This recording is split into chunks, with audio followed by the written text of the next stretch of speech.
ರಸ್ತೆ ಅಪಘಾತ, ಬೈಕ್ ಸವಾರ ಗಂಭೀರ ಗಾಯ. ಅಥಣಿ ತಾಲೂಕಿನ ಚಿಕ್ಕಟಿ ಗ್ರಾಮದ ಹೊರವಲಯದಲ್ಲಿ ಲಾರಿ ಮತ್ತು ಬೈಕ್ ಮಧ್ಯ ಭೀಕರ ಅಪಘಾತ ಸಂಭವಿಸಿದ್ದು, ಬೈಕ್ ಸವಾರ ಗಂಭೀರ ಗಾಯಗೊಂಡಿದ್ದಾರೆ.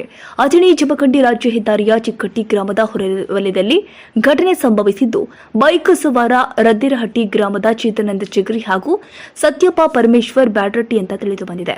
ಗಾಯಾಳುಗಳನ್ನು ಸ್ಥಳೀಯ ಅಥಣಿ ಸಾರ್ವಜನಿಕ ಆಸ್ಪತ್ರೆಗೆ ರವಾನಿಸಿದ್ದಾರೆ. ಅಥಣಿ ಪೊಲೀಸ್ ಠಾಣೆಯಲ್ಲಿ ಘಟನೆ ಸಂಭವಿಸಿದೆ. Lakkappa Nayak, news prime Kannada.